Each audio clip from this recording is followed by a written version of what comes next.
All right. All right. All right. All right. All right. Shalom, shalom, and shalom, Sister Deborah. Just coming with an awesome message this evening. And the title is Hey, Time to Explain Some Things. It's time to explain some things. I guess I'm dog sitting. My daughter's dog. She's gone out of town and I'm keeping her dog, but I didn't know he was going to start barking because I'm speaking. I guess he think I'm talking to him. Shh, shut up. What'd you say?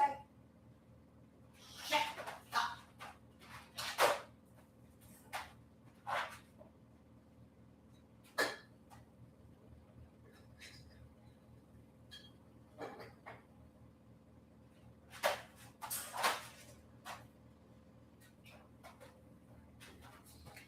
I hope I can. I hope I'm able to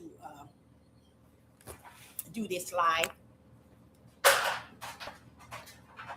It's a good message, and I hope that dog. I guess he see me, and he see me talking, and I guess he assumed that I'm talking, and only one I could possibly be talking to is him. Okay. I, Sister Deborah, is coming with this message, and it is a awesome message. Uh, this message is talking about explaining some things, and the reason why I feel that this message is important is because it's going to allow me to explain some things. And being so, I think I got about 70 new subscribers.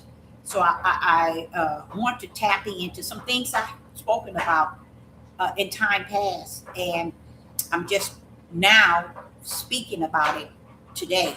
Okay, so I'm going to be coming forth with a message, and I'm going both platforms. So I want to start off by saying the title again is Time to Explain Some Things. And I know a lot of things I'm about to say, it's going to really shock individuals. Uh, being so, a lot of things I'm going to be speaking on is going to really help someone out there who knew it or might not have known it, but questioned it. It was always in the back of their head that, wait a minute, I knew that. So I'm going to bring it forth. But first, I want to talk about Quiet Storm. My son, Quiet Storm, came by here yesterday, him and his wife. And it's amazing the topic he decided to talk about. That is what got me to bring this message before you, because when he brought it forth, he brought it as just something he found that he read and he understood, but he shouldn't have brought it because I brought out a lot of things, and I know for a fact that it really blessed the both of them, because they were like, wow, I never would have thought of that. So I say, let me bring it forth as well. And several of you all have heard this before and in time past, what I'm about to talk about. And that topic that he spoke on, he said, Mom, did you know that the day don't start morning to night? A day start at sundown. He said, did you know that? I said to him, since I was 16. He said, oh, wow, I didn't know that. I didn't know that. Now, I'm going to tell y'all something. This is very powerful for him to say that to me. To me, I feel like I'm the wrong person to talk to. I don't care who you are, whether it's my mom, my sisters, my aunt, my friend, my children. I'm just the wrong person to talk to. especially in this day right here. I'm the wrong person. Because what Yah is speaking out of me goes beyond an individual understanding. Because I'm sitting here telling you what Quiet Storm was saying to me, and the Ruach is telling me something else. I'm sitting here finna tell you what Quiet Storm had said, and it's so powerful. Then all of a sudden, Ruach telling me something. I'm like, wow. In my spirit, I'm like, wow. While I'm talking to you all, I got to write it down what he's saying to me, because woo. So Quiet Storm came over yesterday. That's my son, and him and his wife, and they sat down, and he asked me. He told me, Mama, did you know that the day don't start from morning to night? It start from sundown to sundown.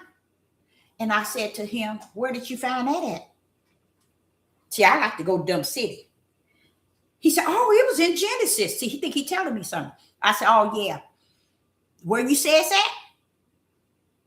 In Genesis. Hey, wait a minute. Have not I told y'all, if you miss Genesis, you gonna miss the whole what? We in what? 2025. You got every so-called finding out that they are Hebrew Israelite, just realizing in the last few years that the day started from evening to evening and not morning to night.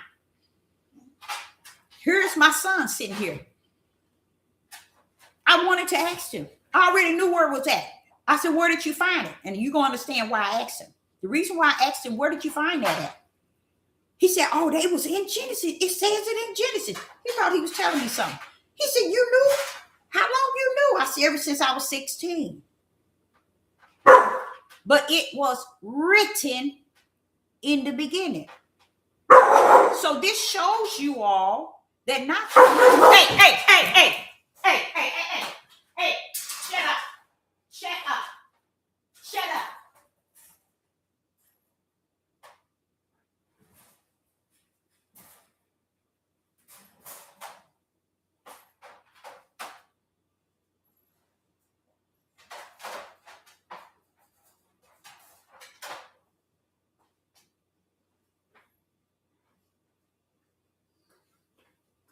Sorry about that. He's looking dead at me in his cage. He think I'm talking to him. Her.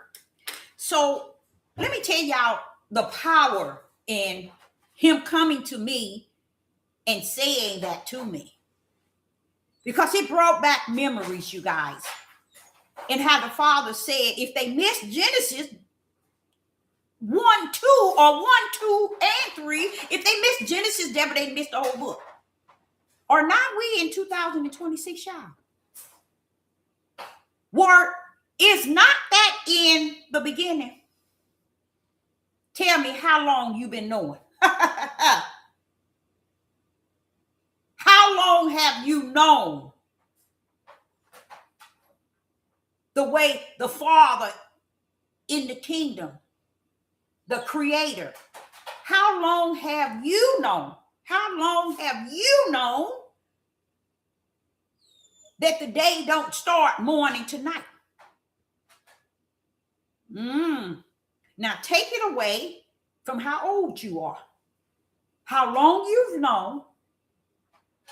Subtract it from how old you are.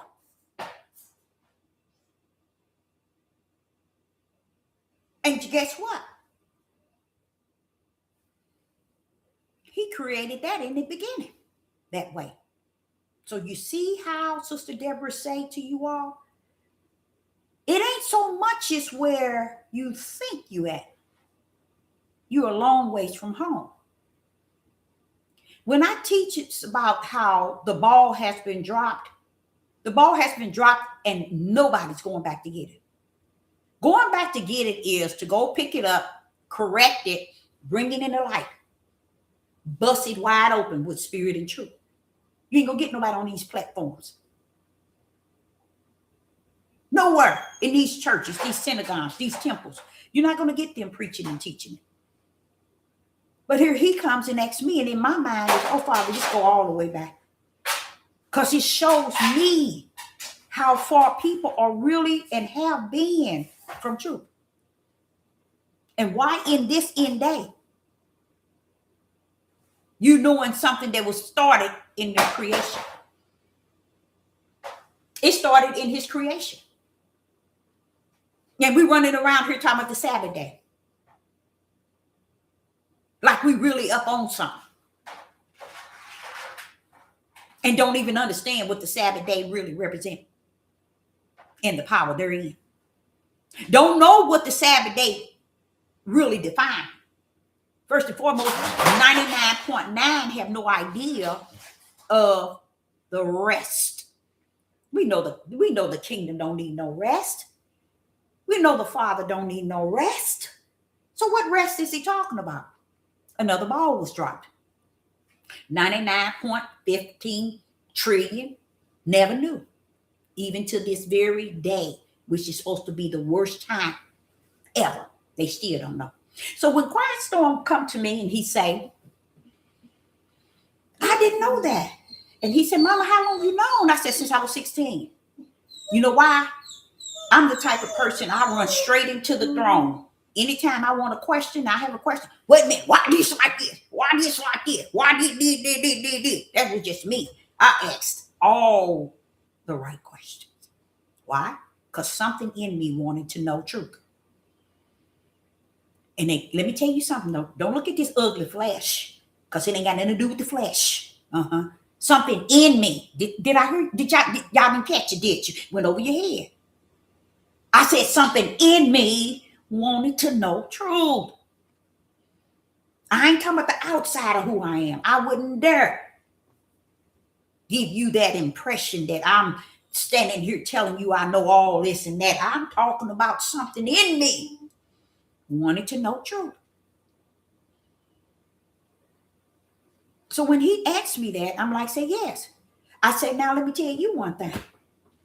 Do you know why? If you didn't know that he created it at the very, very, very, very beginning, just imagine what you don't know today. Oh yeah, the ball was dropped a long time ago. And guess where it's at? Still way back. Because ain't nobody going to go pick it up. Ain't nobody going to bring it to the light.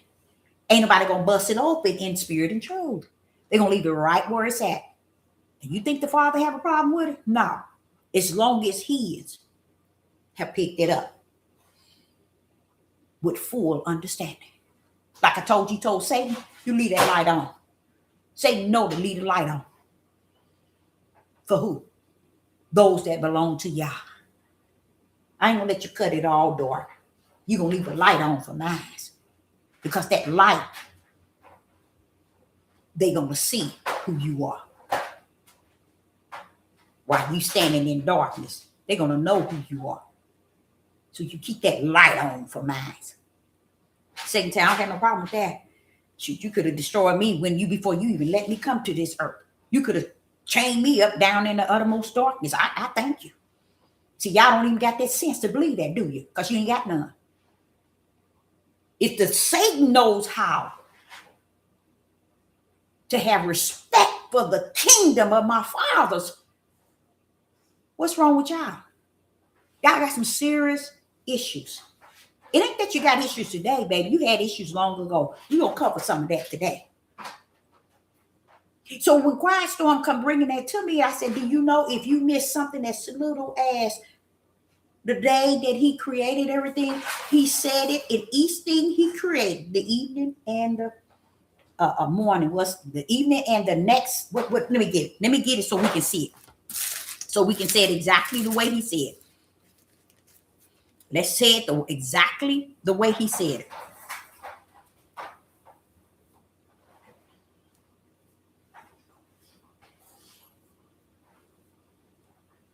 Let me get it here. My Bible is so torn up.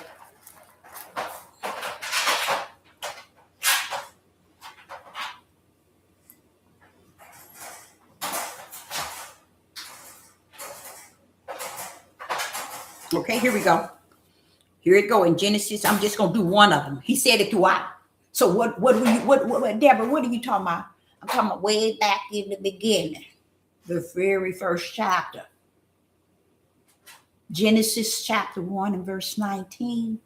You know, like Genesis chapter 1 and verse 19, it reads, and the evening and the morning were the fourth day. It's never the morning. So if he said it way back then, when he was creating everything, was not that a ball that was dropped and never picked up? Because the word still serves it. Morning is the makes the next day, the morning. They still doing it. So what did I tell you? All this time this sister been telling y'all they dropped the ball way back there. And y'all look at me like all cockeyed like I'm the fault. But he said they would. They'll look at you. You wrong. You shouldn't talk like that. You shouldn't do that. But the truth of the matter is, when he created everything, he said it. And it says, and the evening and the morning were the fourth day. And that's not just in verse 19. Every time he created something, he called it the evening and the morning, not the morning.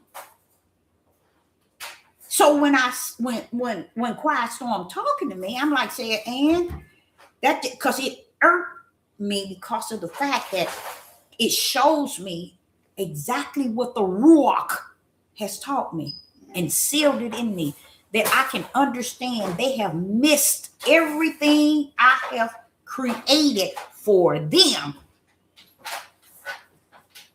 They have all missed it. And they trying to pull up today like they know something. Trying to pull up like they awaken.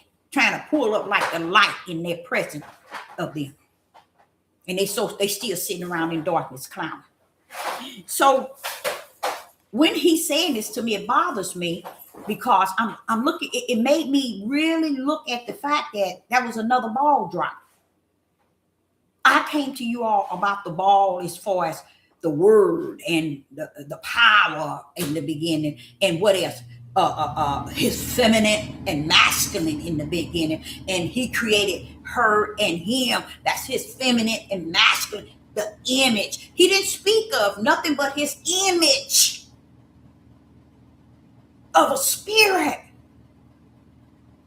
and the image he formed, feminine and masculine. That ball was dropped. Then you pull up the power of his right hand. That ball was dropped. But then we stand today like we are fully awakened. And this is why nobody don't have the power that was promised with the Holy Spirit. It's because the people are living the lie. So what that did to me, I explained to him, that's how far you all are lost. If you didn't know it from the beginning, here we are in the year 2026. You still don't know it.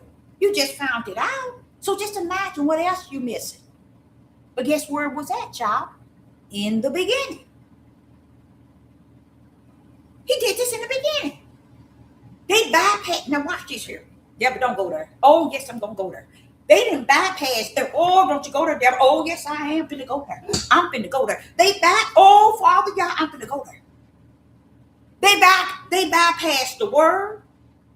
They bypassed the power. They bypassed his image.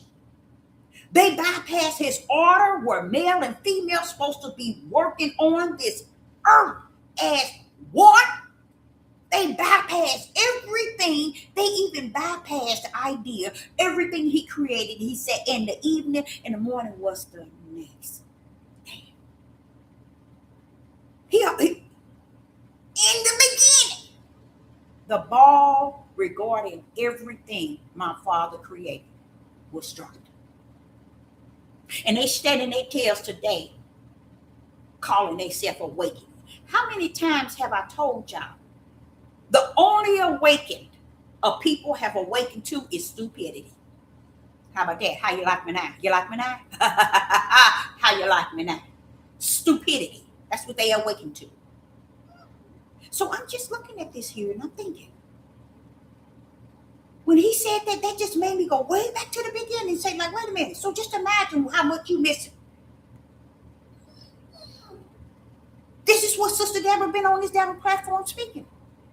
And let me tell you what I said. I said, I don't know if I'm going to get through this night. Because y'all, listen to what I'm about to say. If we miss when the day started, and it was always told to us, and then to come to the place in living where we understand it, if we wanted to, but we still chose not, even to this very day. And we wonder why his gate's so narrow. Why is it very few going to find your gate, Father? It's because the way is even just as narrow. Because the people's way, they don't want to find it. They clowning down here with you all. So let me explain. The reason why he shouldn't have mentioned it to me, because it opened up a whole can of worms. Do you know, if we never knew when the day started from not morning and evening, but evening and morning, guess what that means? Everything from the day you was born, everything is off course. That's why I say he opened up a can of worms on me. Wait a minute. And that's what I had to break that thing down to him. I said, if that's the case, that's everything is out of order. But didn't I tell y'all that? I said, he said if in Genesis, if they missed Genesis, Deborah, they'd have missed the whole book. And then they running their tails around here talking about I'm awake. They are fully awake to one thing, and that's called stupidity. That's what they are awakened to. That's why their ears can't stand to hear spirit and truth. That's why their ears can't stand, their eyes can't stand to even feel the light, let alone hear the vibration of the light. They take off running, which they need to. Because they ain't going to find a way to the narrow gate no way. So you might as well get on whatever you can and take it, go on to the end of the world, end of the earth. Because you ain't going to find your way. Too much darkness in people to even want to know truth. It's too much darkness. It's not meant. And it ain't my fault. Because that was also in the beginning. Oh, they missed that one too.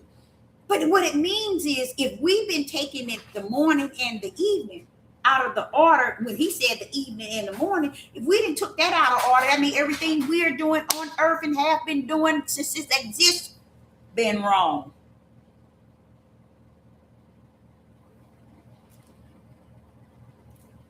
I had to break it down to him. And I looked at his wife. Now, I didn't look at her. I heard her on the side say, wow, I ain't never heard it like that. That's deep. Yeah. Oh no, it ain't deep. It's called truth. It's called truth that everybody's missing. And then I went on and telling them about the 4 seasons. You know, I pulled up on the 4 seasons. I said, everybody's so caught up in, oh, they serving the pagan day. They serving the pagan day. They serving the pagan day. What day are you serving? The Father poured up 4 seasons for us to enjoy. For the earth to enjoy. For us to enjoy. We run around here hooping and hollering. I can't stand the summer. It's too hot. I can't stand the winter. It's too cold. I can't stand the spring. It's too rainy. We can't stand nothing. And we still hooping and hollering about the pagan days. And I had to break that down to quiet storm.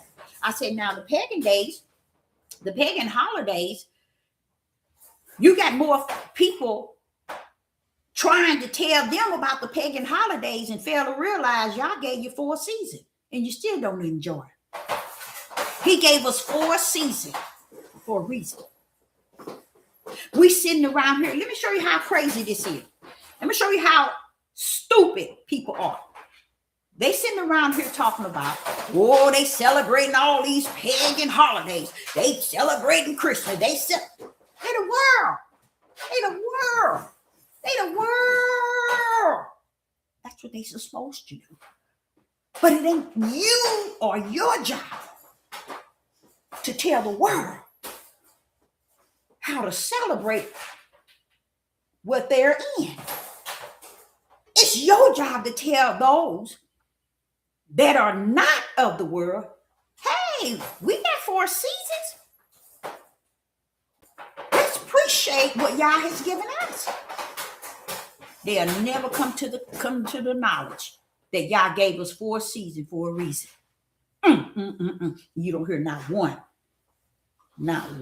trying to teach and preach it to you. You know why? They don't have no respect for the season. But they will run over here in the world and try to dictate what the world celebrates. Did not I told you? Their awakening is awakened only to one thing, and that is stupidity. They put more energy on what Yah created for us to enjoy than they have somewhere. They got something to go on. But you ain't got no business bothering the world, being the world. The world is being the world. The world is being the world. You think he called you to come down here and preach and teach to the world? No. We're on a mission. And we're on a mission as a whole in the body of Hamashiach. The world ain't in the body. So where are you? See, that's what people don't understand. They so busy preaching and giving warning and threats to the world. They fail to realize, baby, you must be the world too. It's so easy for you to be the one to be speaking to the world, and you forgot that you must be the world too. You come down here just to speak to the world because you ain't speaking no spirit and truth. You ain't speaking no light. You're doing nothing. So when I'm looking at this here and I'm thinking about what Quiet Storm said, and I'm like saying, well, Father, that's totally messed up. I mean, everything is off course. But Deborah, didn't I tell you that?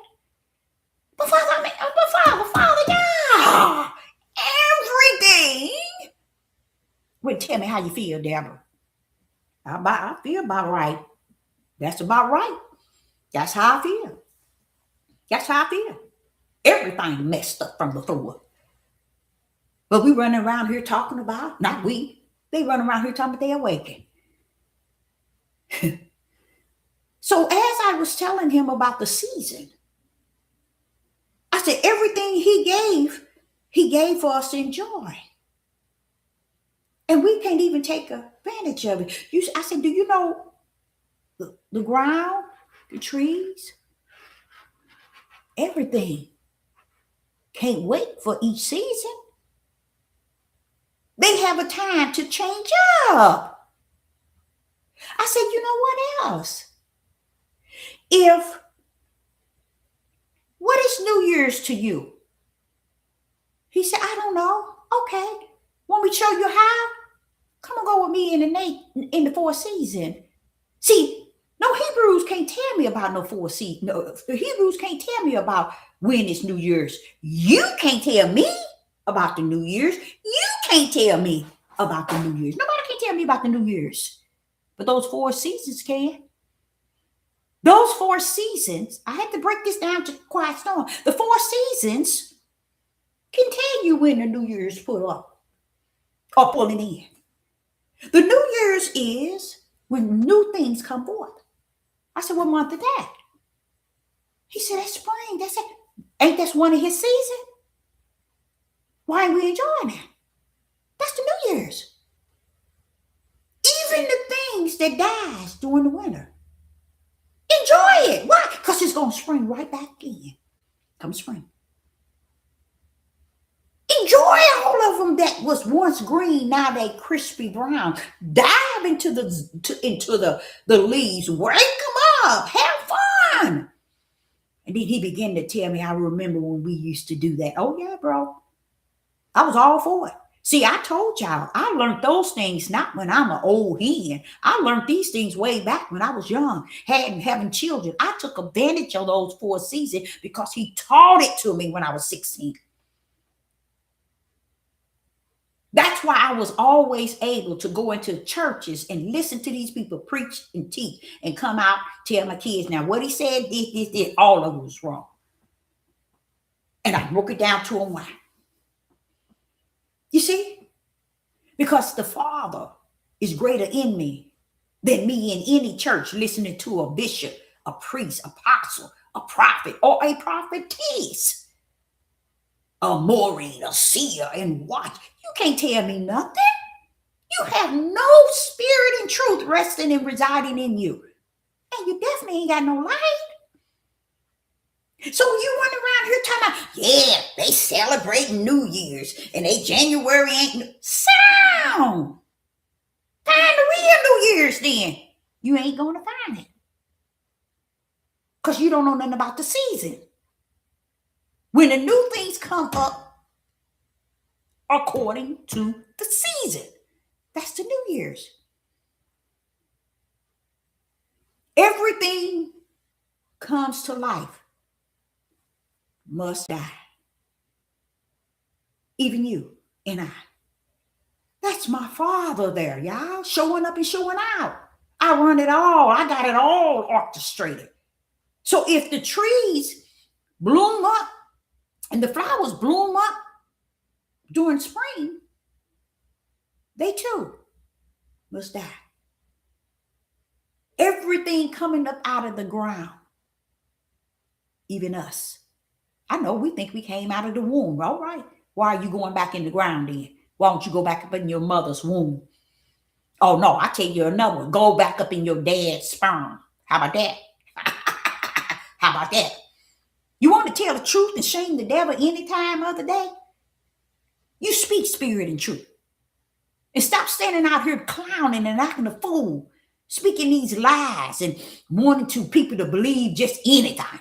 They can eat, they can believe anything anyway. It's over. So it don't matter. If the ball was dropped back in Genesis, you know how long that was? No, many people don't know. They have no idea, nor do they care.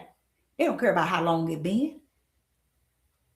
Because they, you know what? They ain't got no ball in the game. I put it like that. So they don't care. They ain't got no ball to roll nowhere.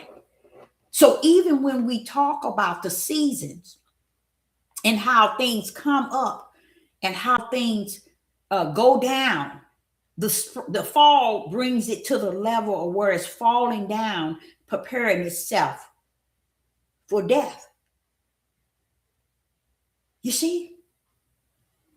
And then you come into the spring, and then the summer is blooming to support the spring,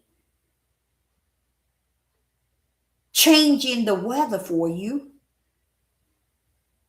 from rainy, blooming to sun out. A different day. A different season. Then fall shows you how, see, spring, summer works with it. Fall works with winter. But see, you wouldn't know that. And I told you, but I shouldn't have said nothing. But I'm just still saying I told you. See how they work hand in hand? But look at us. All nationality. We got more hate than we got anything. And it ain't the type of hate in Genesis 3 and 15. It's the hate on top of hate on top of hate. And I mean that dark hate. We can't see nothing. We can't see things coming. We can't see things going. We so caught up in this thing that I'm going to talk about called truth. Oh, you got your truth and I got my truth. It's just like they said, what is it? Energy, negative energy vibes. That's witchcraft. That's sorcery. Anything that'll get people thinking that they can get away with something. Ain't no such thing as you got your truth and I got mine. Let me tell you something. Truth and righteous holds hand in hand. They so in love with each other. Who gives a rat behind about your truth? Your truth ain't worth a pot of burnt beans. your truth. You got your truth and I got mine. Where is righteous in it? They don't have it and don't care. They running around here. You got your truth and I got mine. Both of them is dark. So which one is righteous? You got your truth and I got mine. You see how sick that is? So I wanted to bring that forth regarding Joseph, because, and even regarding the season and how spring pull up, gets watered, bring up, bloom up, and summer support it. But when fall step in, okay, spring and summer, your time is up. He want me to pick it up from here. Fall picks it up and call on winter and say, winter, come on, let's roll it on in. Let's bring it to the ground. Let's kill it. And everything that that spring bring in, guess what? It must die out. It don't come back the next time. Unless there's a seed still in there. And sometimes it comes, sometimes it don't. But what I'm saying, trees and leaves and all these stuffs on these flowers, they fall off, they dead. They gone, never to return. Everything y'all created was speaking to us in one way or another. And we have fully denied it, even to this very day. All this time, spring and summer were supporting one another, and winter call on fall, fall call on winter and say, come on, let's pull up. It's that time. Take us out. And you all can't grip none of that. All of us was the making in the beginning. It was supposed to affect us.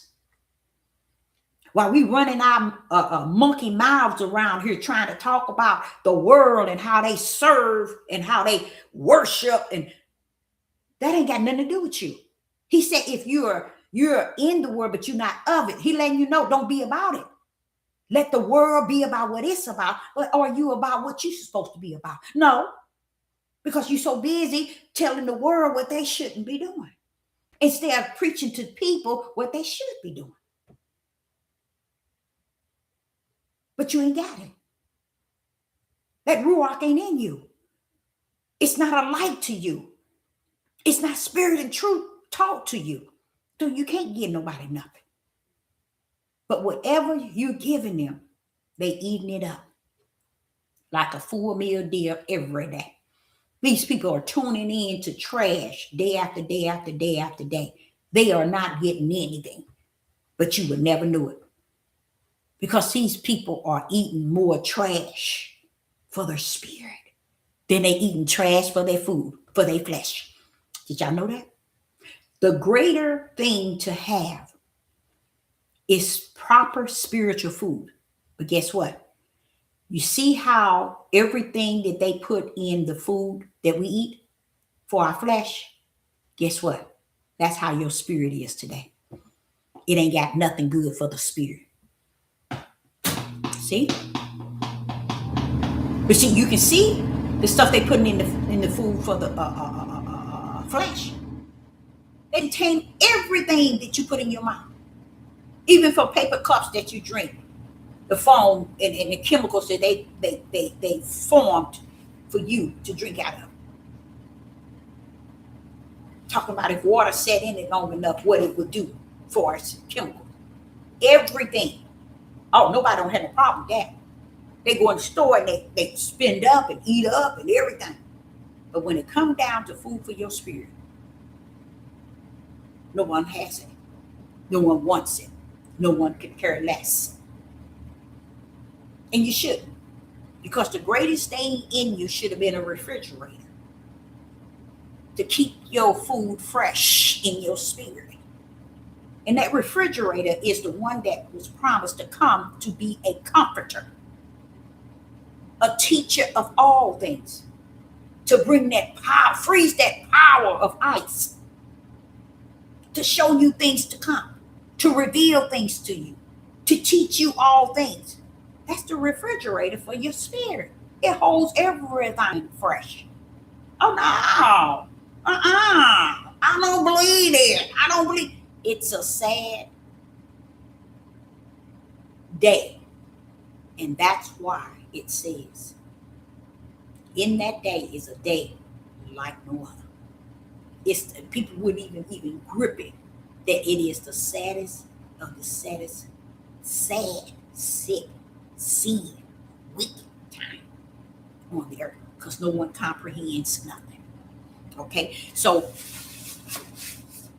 if we took out the time and really think about what he created for us to enjoy, we wouldn't be over here bothering other people and what they enjoy. Because we'll have the 4 seasons in which he has given us. Take out time and even put stuff in them seasons, but enjoy it. I did it. Joe did. All my kids are grown now. I got me a sled, I tell you that. Let that snow pull up. I'm going to pull it out too. Go in my storage and pull out my sled. I do it every year. But my kids are gone. They're grown.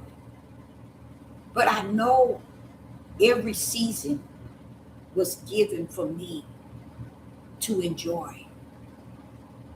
That's the holidays, y'all, for the spirit. That's the true holiday for the spirit. Okay, now what something else that went on, and I thought about it. I think it's in there at least 12, maybe more times, where it talk about I will visit the iniquity of the fathers 3 to 4 generations. You know how much that goes all the way back and pull all the way in. I will visit the iniquity of the father 3 to 4 generations. What prompted me to talk about that today, because something that's been on my heart really heavy, and that is David, and how David was talking about, I was born in iniquity. You know? I was conceived in sin. What it made me realize is that this flesh, the way the Father wants us to know it, is not good, y'all. It's not good. But we always calling on Yah to work wonders with our flesh, for our flesh, and through our flesh. Isn't that sad? We ain't asking him to redeem us in a way that you would work with my spirit and teach me what you want me to do and have me to do, and teach me what I should have in me as far as the fruit of the spirit or the work or the labor. I don't want to know none of that. I want him to deliver my flesh. And when David said that there, y'all, I'm going to go to my grave with that. Because I believe if I go anywhere and have to preach that on the stage, people will cut up. Because it's actually telling us who our flesh is. Ain't worth a dime. And we're continuing to praise this flesh, exalt this flesh, magnify this flesh, put this flesh on a pedestal. For what reason? It's because we are born to walk this flesh out in this living. That's why the gate is so narrow. Because that flesh is not going to find that gate. And it don't care if it don't. It don't even know the way to the gate. And we want Yah to do everything for us on the outer man. On the outer man. We don't even want him to let us cease, sleep. We don't even want that. Because we want to hold on to everything we have in the flesh. So just listening to David talk about in Psalms 51 and verse 5, David just put it out there. He did an excellent job, y'all. David did a marvelous job. He did something that really support this sister here in a way that it's going to live with me the rest of my life. Because I heard him say, I will visit the iniquity of the fathers, 3 to 4 generations. And throughout my living, you guys, I learned through the Ruach HaKodesh. I ain't talking about through no Negroes out here. I ain't talking about through no Negroes did I learn this. I learned this through the Ruach HaKodesh itself. That the seeds comes as the sperm of a man. The reason why David said, I was conceived in sin. Because being conceived is that sperm, which is flesh. And we running our tails around here, making it something else outside of what it is from the beginning. Flesh. We are full of trouble the day we are born. Why? Flesh. It's the flesh that's entering in the world that's full of sin already. Why? Because of iniquity and sin. And then he ran it down the fathers. And I see today they have stood so far off. So far off. It just makes me cry that Yah is allowing it. It just makes me cry that he's allowing it. Because they stand so far off. Not caring. Not wanting to care. Could care less. That it started with them. So David's sitting here saying, I was conceived in sin.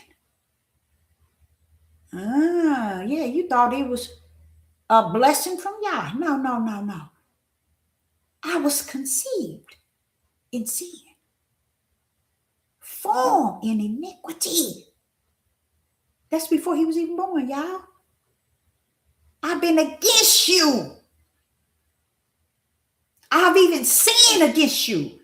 I am even wicked in your eyes. Tell it, David. When I look at that, I said, well, why is it everybody's going to get away with that, not knowing that truth there?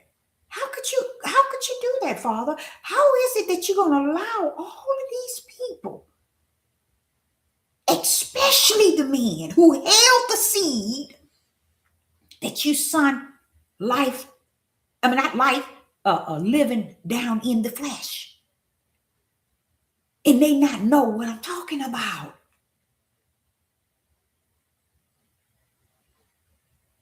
I believe at first I thought, this is what I was thinking. Truly, you got another gate for somebody to come in. Truly, there's a back door everybody going to pull up to. Truly, there's another heavens you're going to bring everybody in. This is it, Deborah.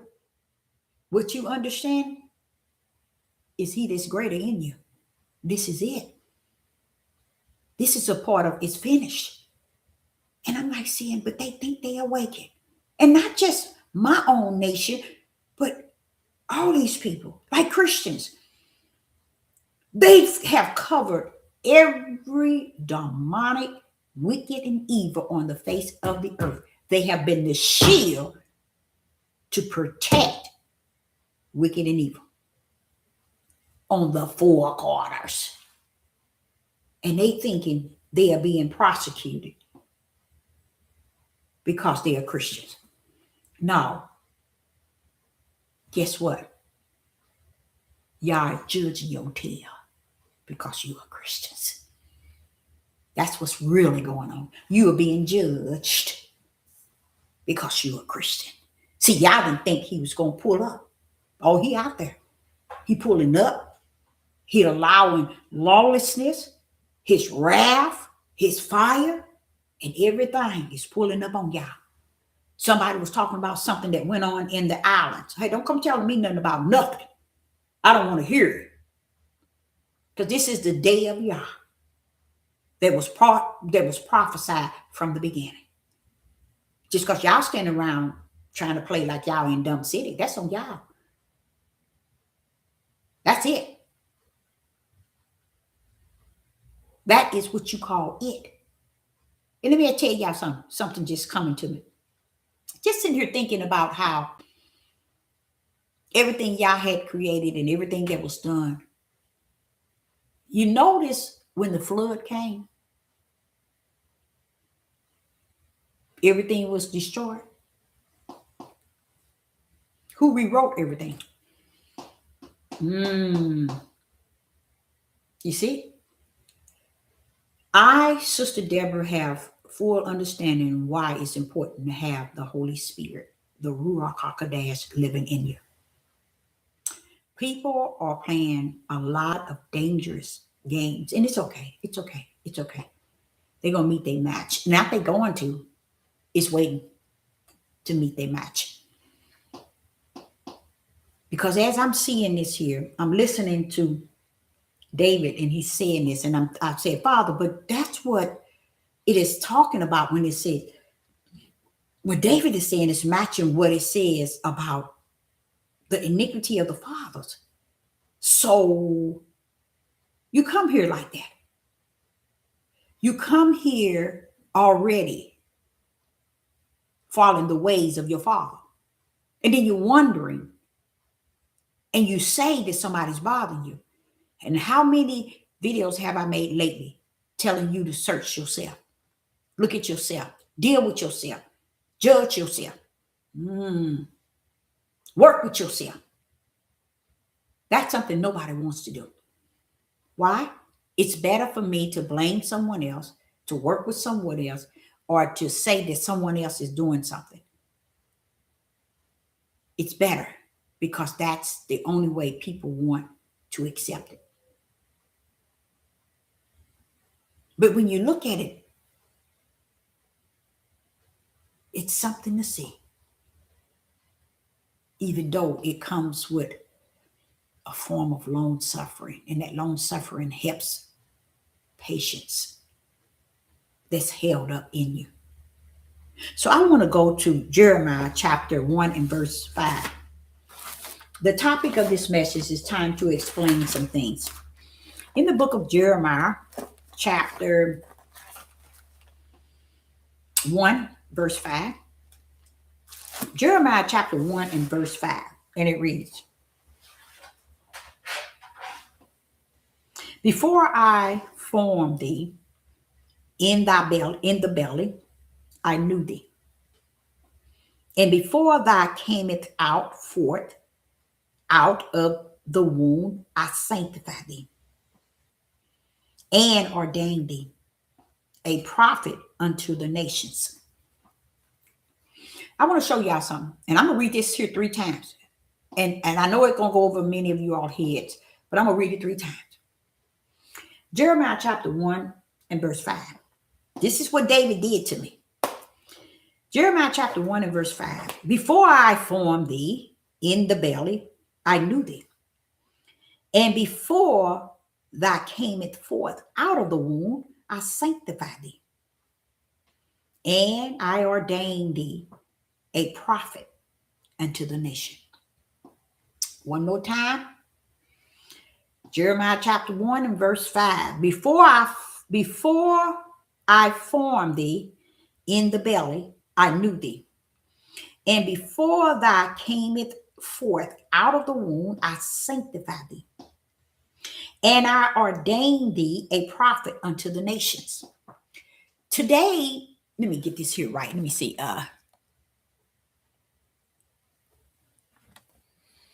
Just something. I don't know what that is. Something is going on. Right here is something very powerful. Let me check this out first.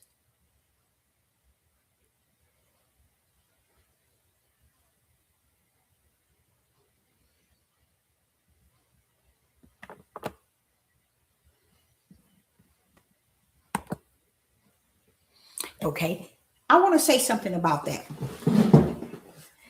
Right here, many people would never see it. You wouldn't see it. Okay? You wouldn't see what's really going on there. Everything y'all did for those who represent him was in the kingdom first and foremost. He called you from the heavenly level. Before I formed thee in the belly, he letting you know before that flesh was formed,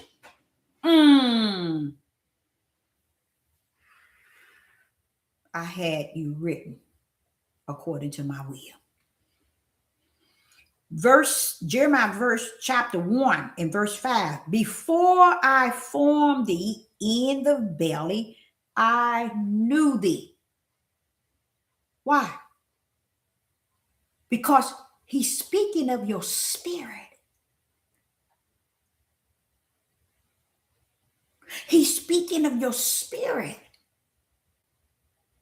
that he was sending down. And what he had to do to your spirit was give you what man was going to try to think that they could give you. Because I'm going to tell you something. Many people have no idea that these men are out here ordaining deacons, deaconess, pastors, ministers, evangelists, teachers, Moorings, seers, bishops, priests.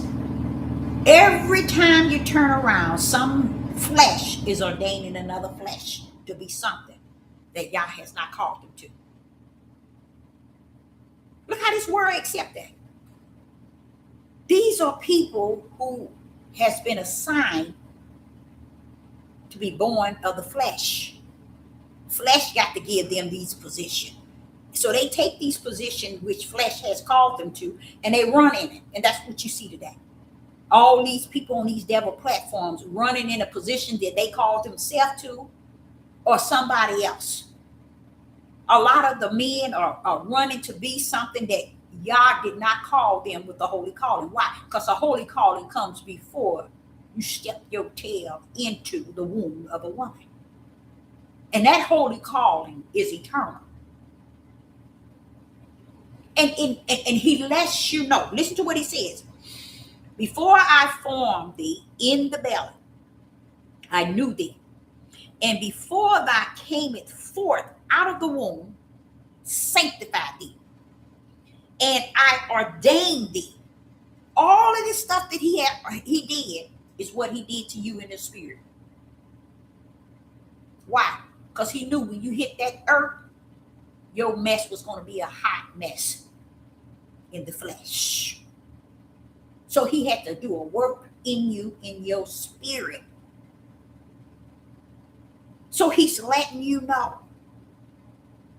When did you receive your spirit?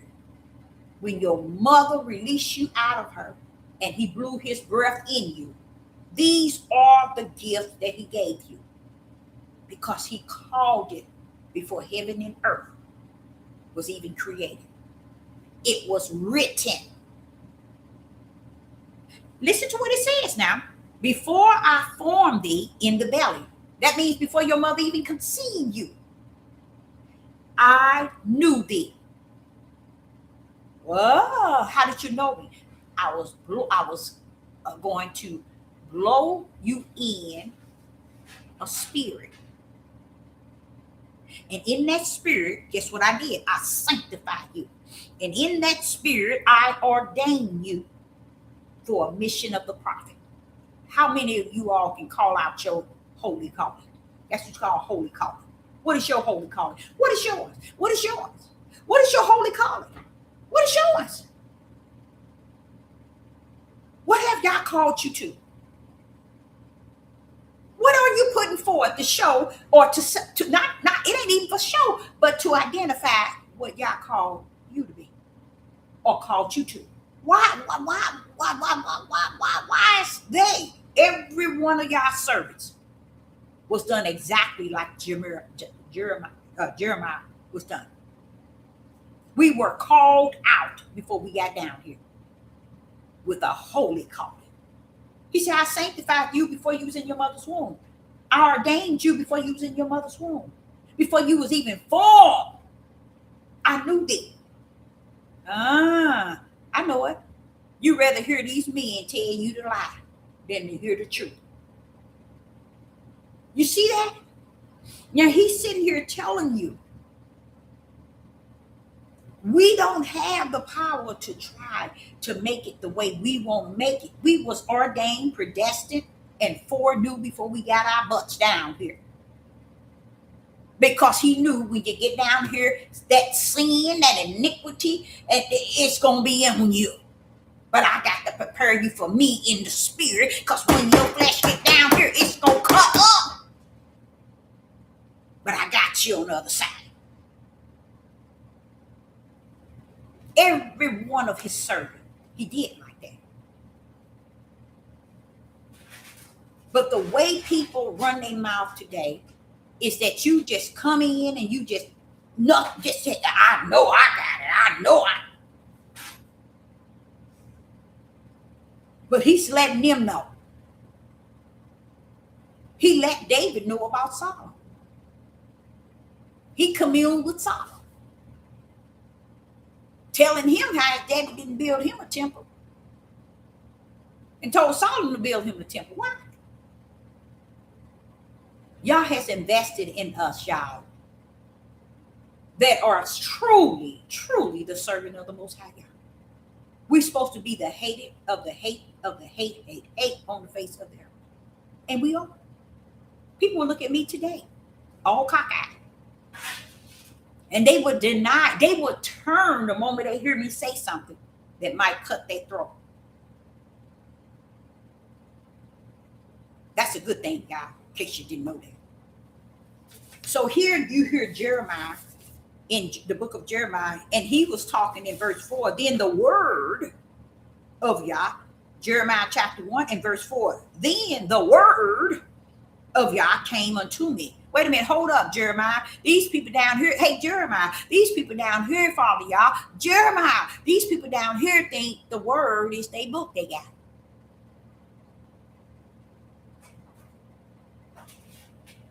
They think the book is the word. Jeremiah sitting here telling you, Yah came to him in the spirit. And what did he call him? The word. You see? When I go to Galatians chapter 1 and verse 15, in the book of Galatians chapter 1 and verse 15, in the book of Galatians chapter 1 and verse 15, and it reads, But when it pleased Yah, who separate me from my mother's womb, and called me by his grace. See, that's why I say, everybody trying to come through the back door, the basement crawl spot, the side windows of the house. And guess what? They can come all kind of ways they want.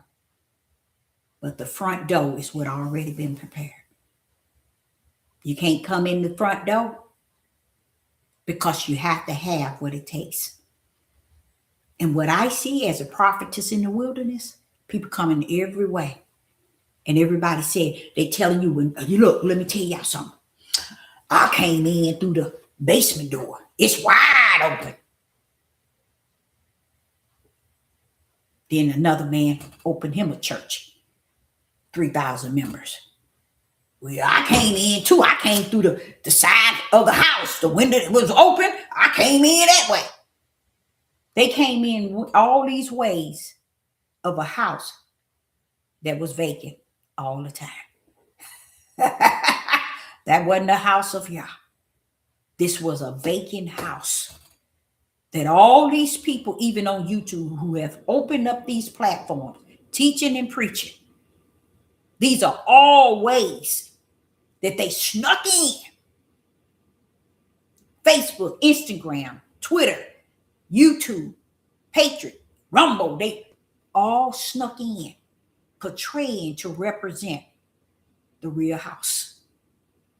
And guess what? They took a hell of a lot of people through the broad gate. And many, many are joining their end. Praise the Most High Yah. Because that's all I see. I don't see nobody trying to, I can't say that I can't see they desire, but what I'm hearing, what I'm seeing, and what the real Ruach is revealing to me. And I'm like, oh, Father, this is the way you knew it would be. You knew all about it. So when you get into Galatians chapter 1 and verse 15, it says, when it pleased Yah, who separated me from my mother's womb and called me by his grace. 99.15 trillion would know what that means. You know why? They missing something. It's missing something. I truly believe a lot of people are rejecting Yah himself. I really believe that. Because if I gave y'all this verse, probably no one would be able to answer it. They wouldn't even know what's going on here. Let me go here one more time so I can break it down. Galatians chapter 1 and verse 15. But when it pleased Yah, who separated me from my mother's womb and called me by his grace. By his grace.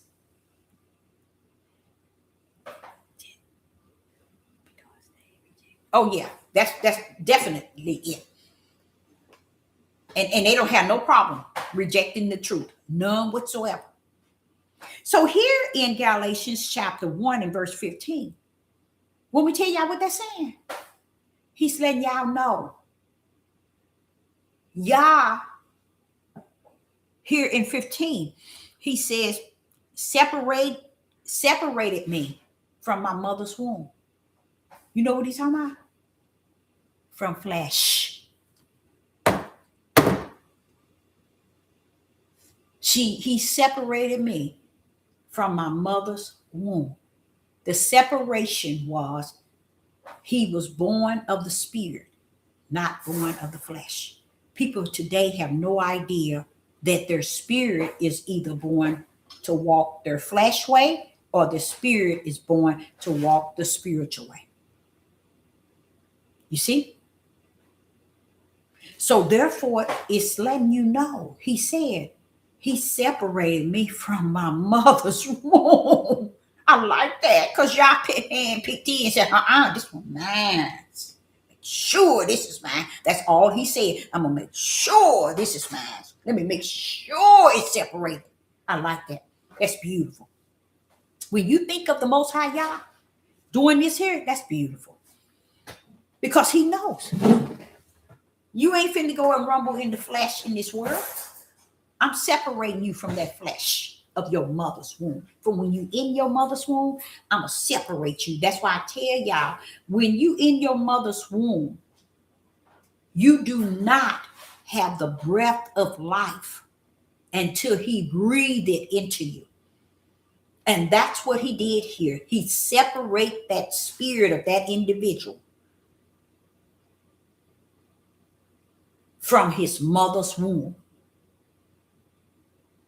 from the flesh.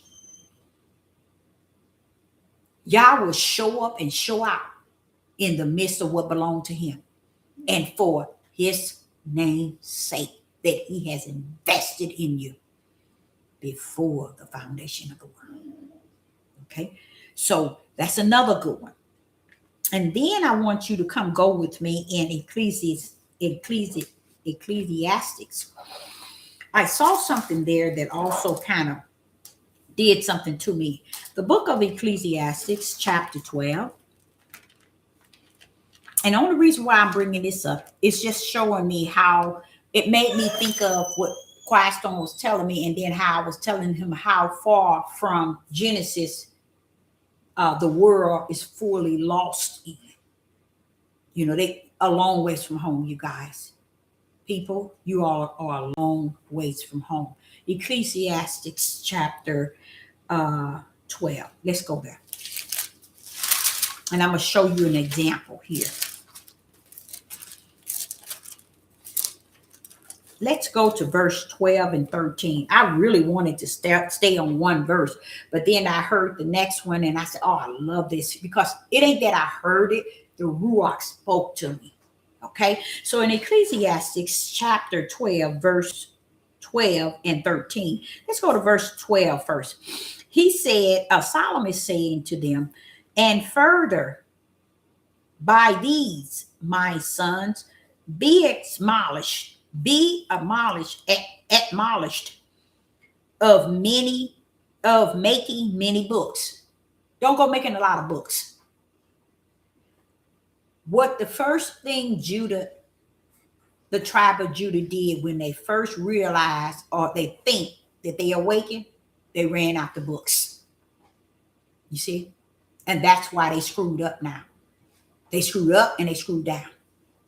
That means they messed up all around. They screwed up and they screwed down. That means they messed up all around. They went chasing after books. Fail to realize the one that made one made the other. See, what you were supposed to do, chase after the Ruach HaKodesh, the Holy Spirit, that which eyes cannot see, ears cannot hear. So it costs you to use that brain he put in your spirit called faith. Bring you to him. Oh, no. We got to get all these lost books. They took all our books from us. Even when you found them, you ain't done nothing no different. Hello. Oh, yes. You ain't done nothing, anything. You ain't done nothing, nothing different. You're still doing the same thing you was doing that caused you to get in the curse. So what's the deal? And I don't get why nobody have awakened to that fact, because they have awakened to stupidity.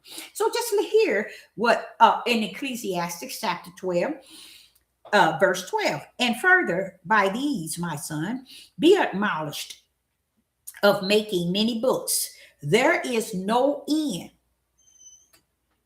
Now, I can sit here and tell y'all that. Do y'all understand what that means, y'all? Do you understand when he's saying there's no end?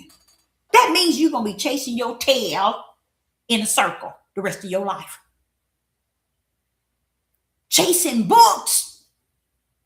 Who's making the book? Flesh of men. So he's telling them, but they don't hear him. Today, everybody seeks after only that. Chasing books. Oh, this book this telling us this telling us this. All these books that they said telling them everything. I can tell you one thing about it. Neither one can answer the calling, the holy calling. They answer to the books, because the books is what gives them comfort to their itchy ears. They didn't understand going and tell them there. You go and tell them. The day of Pentecostal, when all the disciples and the people were in the upper room, they weren't looking for books. They weren't up in that upper room the day of Pentecostal. They was only waiting for one thing. That was the Holy Ghost, the Ruach HaKodesh. What are you waiting for? The next book they tell you to go get, that's going to best make you and get you to understand somebody bothering us, when they didn't even understand. When you learn that you are your own worst enemy, you realize ain't nobody done nothing to me. Ain't nobody done nothing to me. It's just like if we would say, we anything we do, we say the devil and the demons made us do it. But give you one verse telling us that the things that we do, and the devil and the demons making us do it. You ain't gonna find it in your own book. You know why? Everybody running away from truth that the Spirit holds. And that is, you are your own worst enemy. When you first defeat yourself, you can conquer any and everybody with the Ruach HaKodesh. Because the only way you're going to be able to defeat yourself is with the Holy Spirit in you. Taming your spirit, how to get your flesh under subjection. Oh, yeah. Yeah, right. Okay. So here in Ecclesiastics, let me take care of him a minute. Again, look here.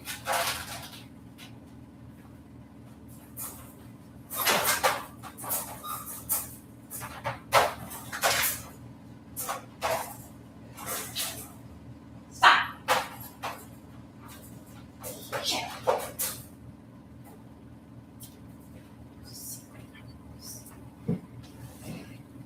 Okay, now again. Okay, here we go. Ecclesiastics chapter 12, verse 12. Now we're in verse 13. Okay, look at verse 13. Let us hear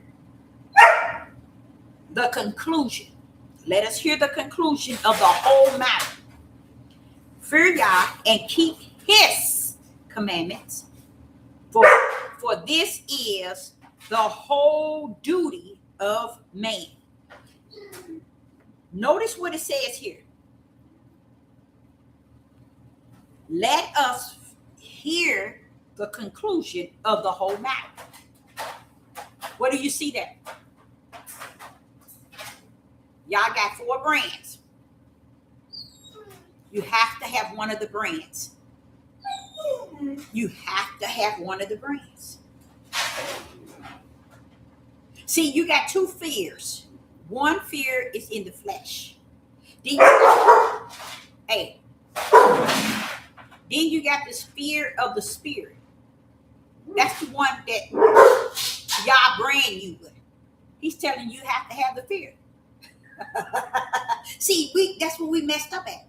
Because we didn't know, they still don't know that the way that he has ordered these things, he ordered it in a way. Shh.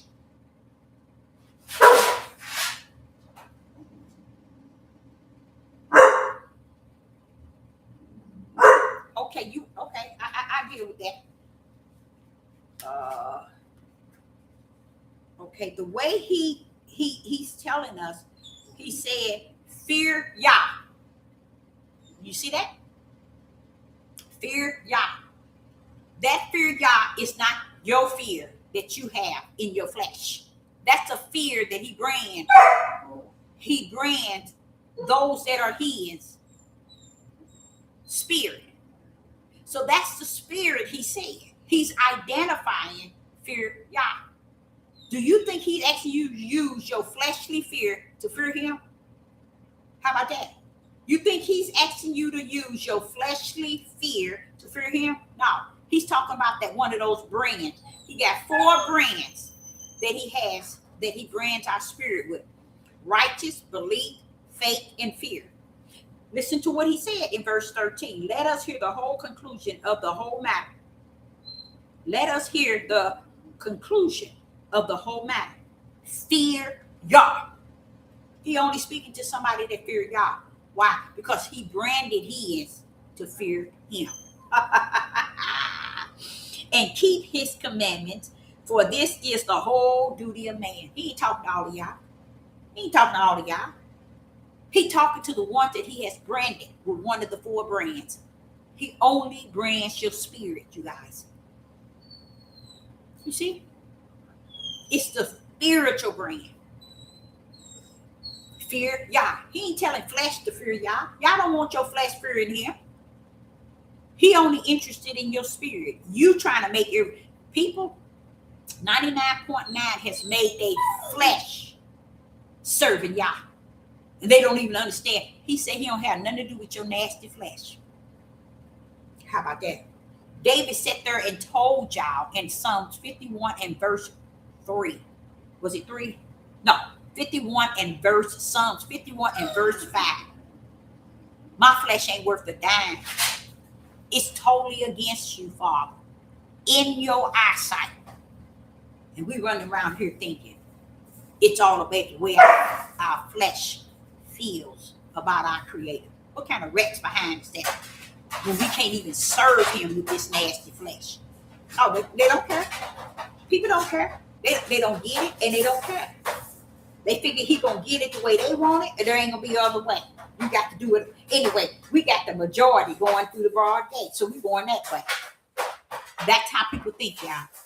They figure that the true way is the way where the multitude is going. They're going to always think that. And ain't nobody going to do nothing about it.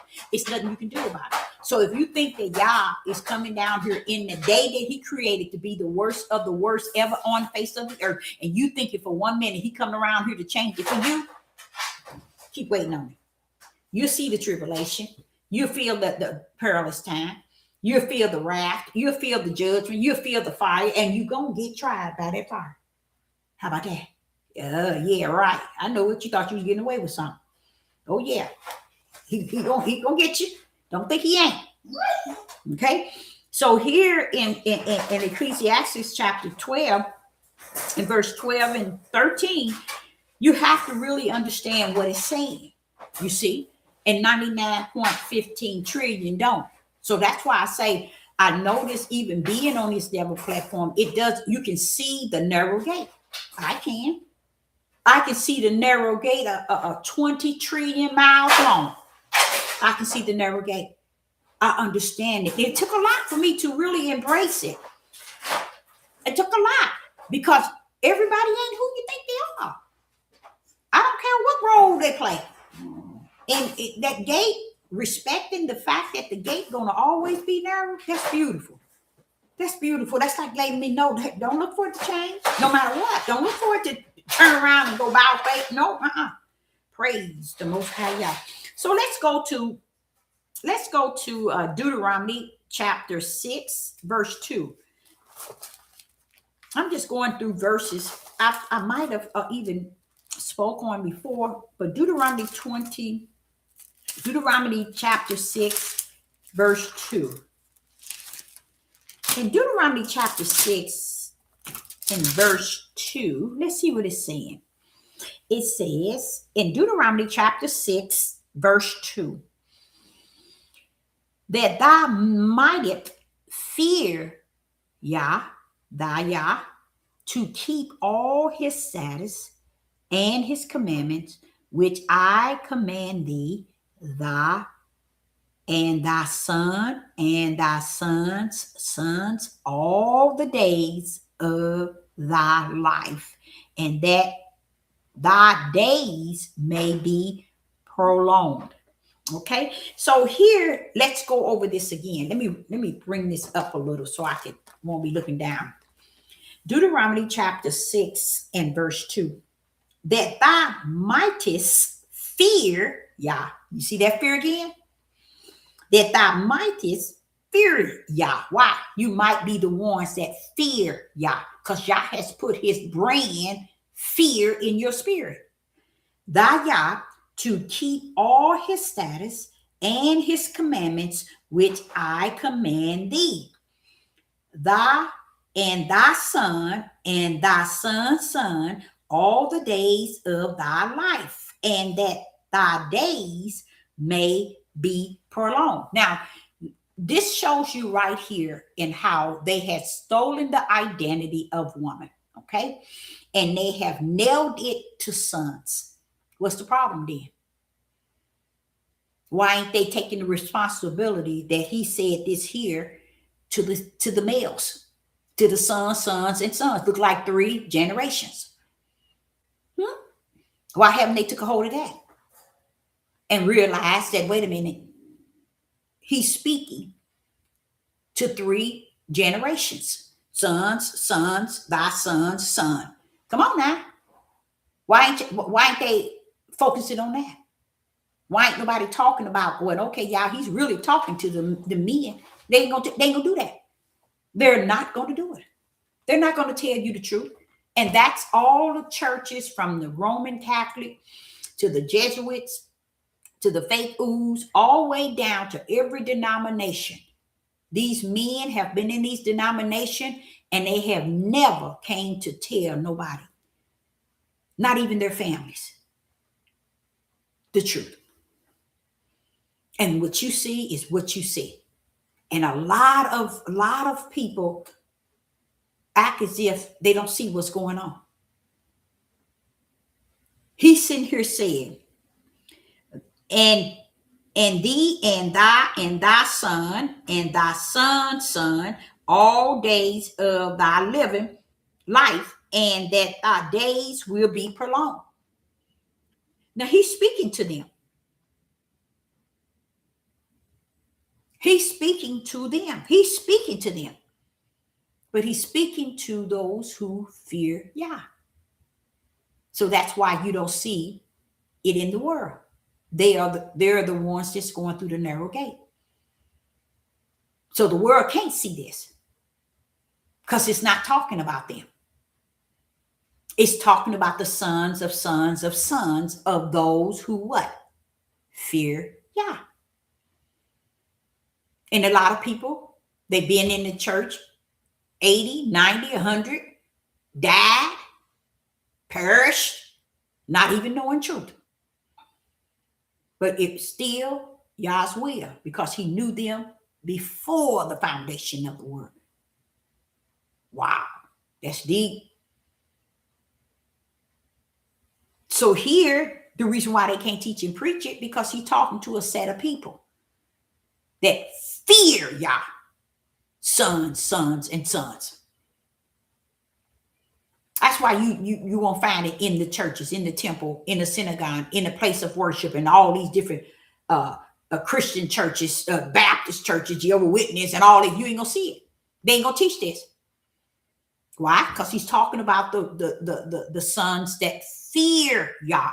What do you mean, Deborah? The fear that is branded in their spirit already. I know you didn't hear Jeremiah. I know you didn't hear Ezekiel. You didn't hear Isaiah. All three of them was talking about the Father connecting to them before they was even born. So y'all sitting around thinking that y'all has to bow down to y'all and do it y'all way, say it y'all way, think it y'all way, and feel it y'all way, as if he's not your way. He don't belong to you. He's spirit, and he is all truth. So all this mess about, oh, you got your truth and I got mine, ain't no such thing. That's wicked and witchcraft, sorcery at the highest. Only one truth, and it's the truth that stands side by side, holding hands, making love with righteousness. Now, if you don't know nothing about that truth, go somewhere and sit down. Take your truth and get on somewhere and sit down and shut up. Okay, so I liked this in Deuteronomy chapter 6 and verse 2, because it sends a sign, it sends a message to those that fear Yah. Yah has 4 brands, and I think he got hope too, but it's righteous, belief, faith, and fear. Before your spirit get down here, he brands you with those brands. Some people got 1, some got 2, some got 3, some got all 4. You see? But those are brands that he brand your spirit with. You have sometimes the tools that he give you to come down here with to make sure that you stay under the arm, the wing, in the way he has called you to go out. He gives you the tools. Okay, so let's go now to Psalms 119. In Psalms 119 and 133. Psalms 119 and 133. Psalms 119 and 133.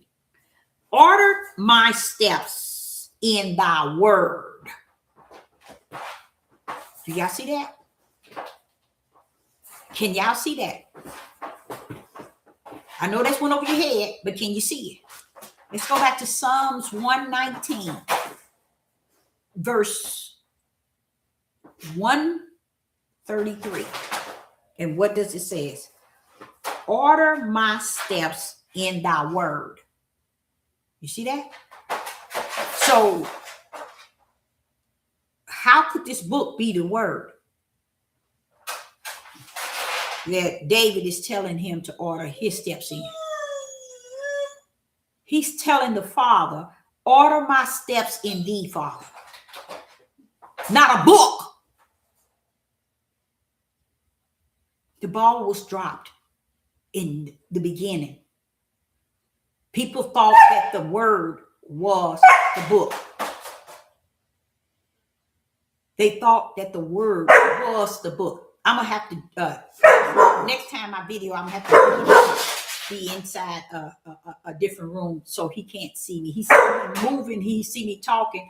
He think I'm talking to him. Okay. So let's go to Psalms 119 and verse 133. It says, order my steps in thy word, and let not my iniquity have dominion over me. You see how, no. You know how I was telling y'all how you work with yourself, judge yourself, work with yourself, you your worst enemy. What is David telling y'all? Listen to what he's saying. He's asking y'all to order his steps. But what else is he saying? He said, and let not my iniquity have dominion over me. It's not David dealing with himself. But people run around here, make themselves holier than thou. And they don't even know they don't even understand that's holy darkness that you're making yourself to be. Well, you're your own worst enemy. We need to start working with self. Judging ourselves. That's why he said, judge yourself and no man shall judge you. That stuff is real. Look at how David is sitting here telling you. He's telling the Father, don't let that iniquity. He ain't saying he ain't saying I'm sinless or I know I don't sin. He's telling it to the Father. You know all that mess is in me. I know my spirit is in you, but this flesh, don't let it have dominion on me because it's sinful. Ain't nothing wrong with that. He's telling the right one, the Father. He's laying it to the Father. You won't get people to do that today. They ain't gonna even give y'all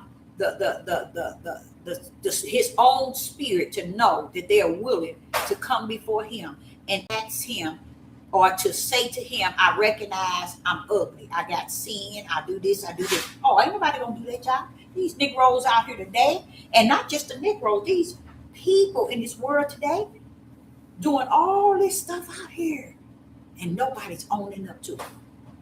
Nobody's owning up to it. I heard a man, he has to be like probably 68, somewhere in there. His wife had back surgery. So her mother and her stepfather, they travel in a camp, and they decide to come help her, to support her after her surgery, when her husband didn't want them there. And he told his wife, that he didn't want them there. He wanted her to tell them to leave. And she said, they're not leaving anywhere. This is my mother. She come to help me. I just had surgery. Do you know that man went not only killed his wife first, and then killed her mother and her stepfather, all at the same time at the table. And then sitting down, telling the policeman what they did as if he did, telling the police what he did as if he did something powerful. This is the day in which the Father spoke of, that this is going to be worse than any other time ever exists on the earth. So what is that saying? You know how you said Sodom and Gomorrah? He said, no, Deborah, it's going to be worse. You know how we said the days of Noah? It's going to be worse. Because he said this day, it's going to be worse than any day ever exists on the face of the earth. And everybody around here clowning and partying like, hey, it's time to party. He ain't coming. It ain't nothing. It ain't real. Everybody doing everything that has nothing to do with the Creator himself and cursing him on top of it as if nothing is going on. That's why I know the heat has been turned up, because I can see it. Spiritually, I can see it in natural. So I'm not going to sit here and tell you I don't see it. So I like how David was saying in 133 verse, order my steps in thy word. In thy word. What's in his word? Anybody know? What's in his word, child? Why is David telling him to order his steps in his word? You know he already ordered your steps, but what is David telling him? Anybody in the live chat, if you know, what is he telling? What is David telling him? What is David saying to the Most High? In Psalms 119 and verse 133, order my steps in thy word, and let not any iniquity have dominion over me. What is David saying? There you go, power. There you go. You nailed it. That's what he said. That's what he said. That's it. You nailed it. Power. That's what he said. Now you see the difference in this book being the word. This book, see if you can go anywhere with this book and the power come out of it. You ain't going to. You ain't going to. So David was telling him, he know, Yah is the word. Meaning speak that bad boy. Speak it, because when you speak it, your power will pull up on my behalf. Order my steps, Father, Yah. Get that iniquity out of the way with that power. That's why I tell y'all, not only have the ball been dropped and ain't been picked up, people denying any and everything that has been out of order. And I had to tell Quiet Storm that it's just not the day, baby. You sitting here talking about, did you know that the day didn't start in the morning? I said, yeah, I know. And how long? Since I was 16. And he's sitting here saying, oh, I just found it out. It's in Genesis. I'm like, oh, you kidding? We're in the year 2026. I wonder what's going on. And they still ain't teaching it right. So the ball has been dropped and left there. It wasn't the Father's will that they go and pick it up and get it right. And that's where it remains, right there. Okay? So I like the idea of David was saying that, because he was telling him at the same time, bring you that word that you have that has that power, order my steps and get rid of that iniquity that have dominion over me, Father. He's telling him, and this is what I was saying. You remember when he told us already that when the Ruach come on us, we should have power. Remember that? This is why people don't have power, because they don't know who the word is, and that the word is detached to the power, and the power is detached to the word.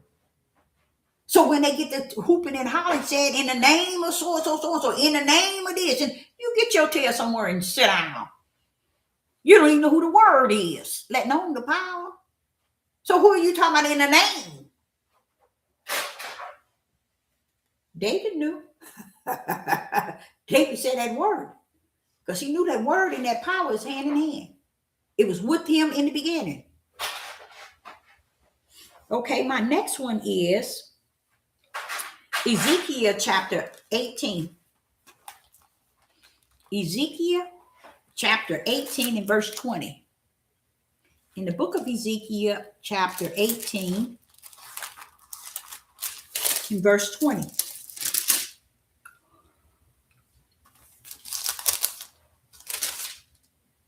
Ezekiel chapter 18 and verse 20. And it reads, the spirit that sinneth, it shall die.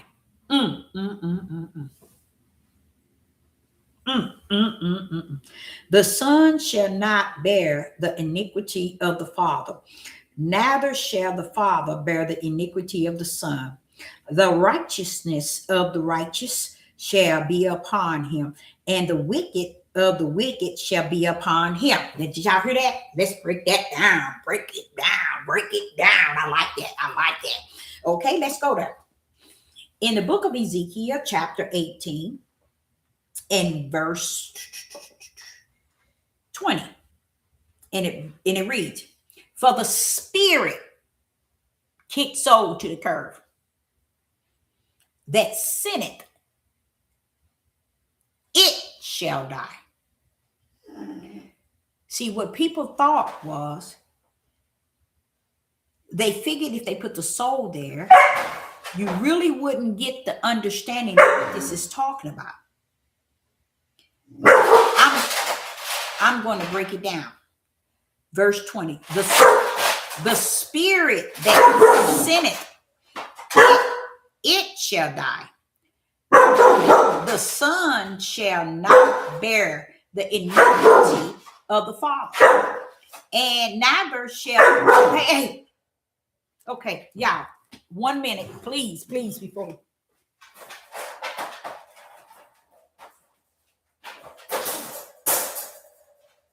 Shut up.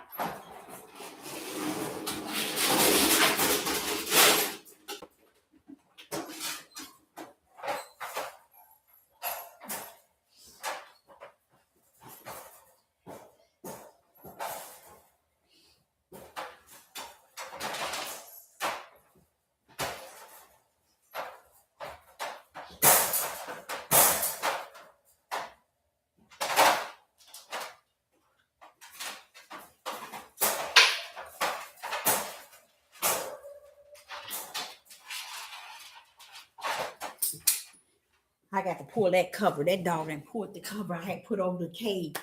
He done poured it into.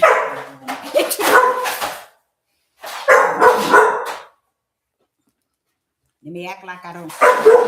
Shh.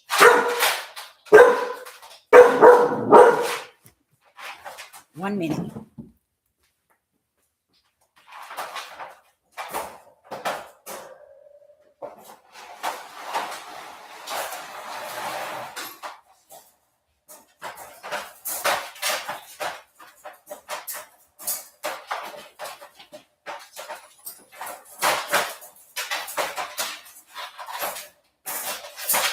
Get back in here. Come on.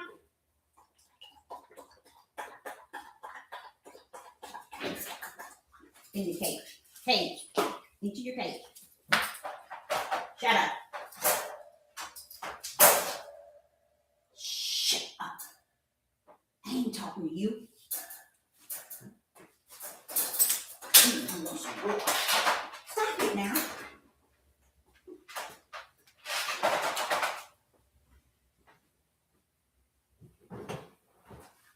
I'm going to do it again.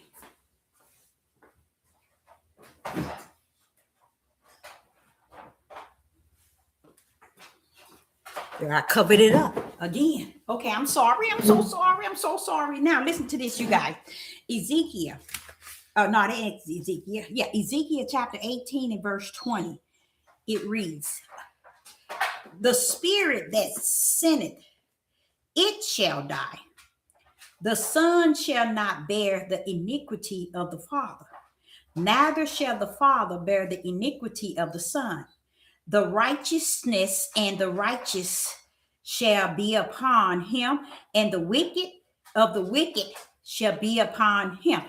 Now, who can answer that? Anybody? What is going on there? Deborah ain't right. Can y'all answer that one? Who can answer that one? Who can break that? And this is why I say be very careful using the word soul, because it comes to throw you totally off, so you will be confused. Soul is put there to keep you confused. It's really spirit, okay? Now, notice what it's saying. You have to be very careful in how they got it. Now, listen to this here. I'm going to go on and break it down. Let me see. Somebody might have it here.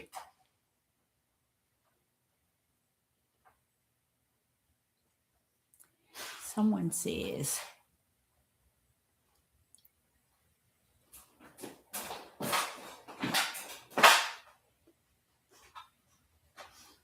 okay, it says here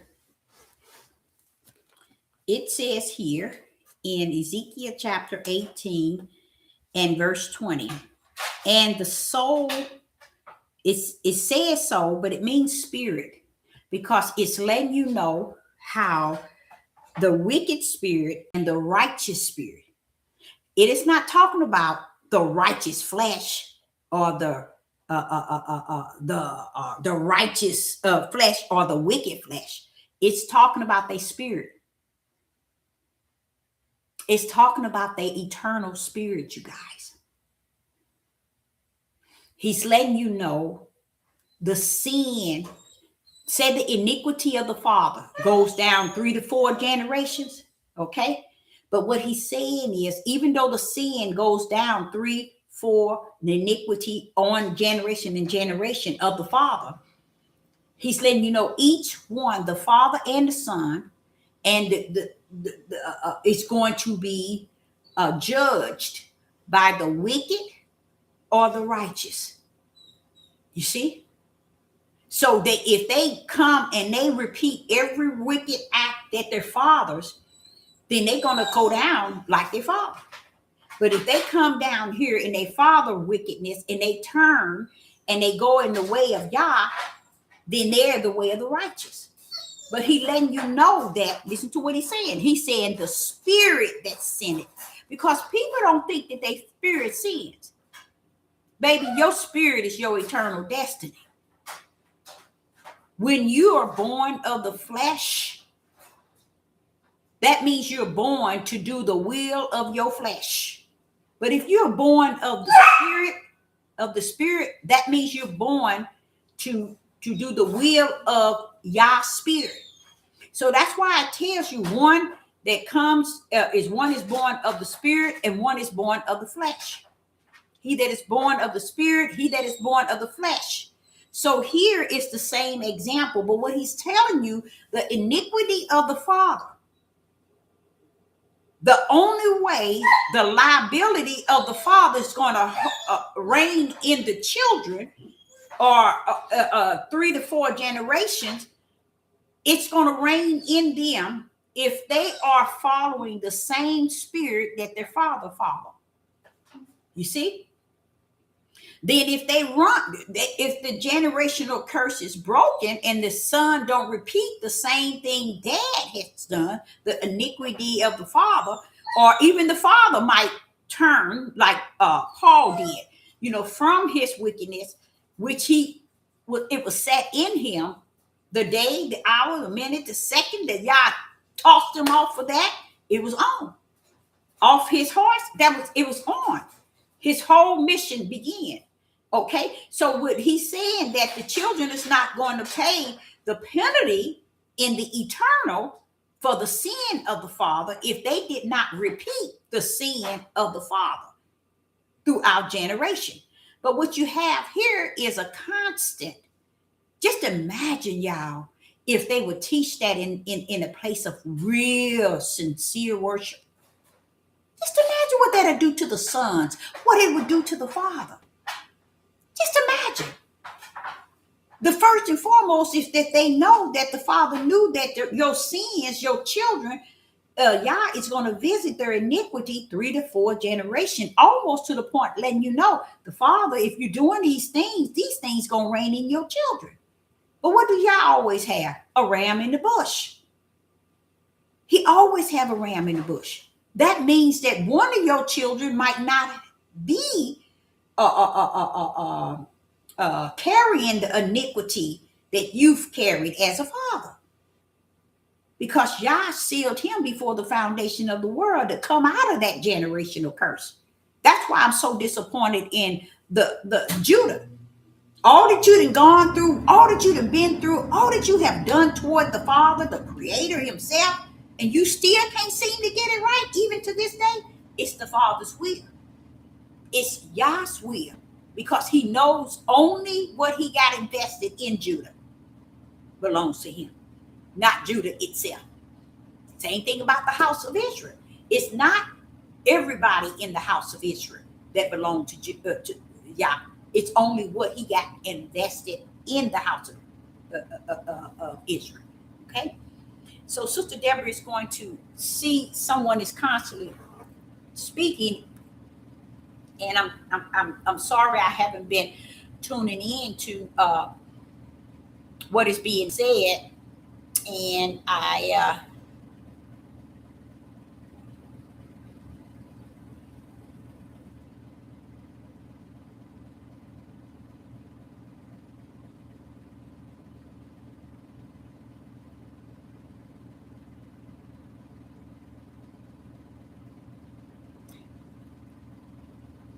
now I want to explain to the individual that's in the live chat on one of these channels.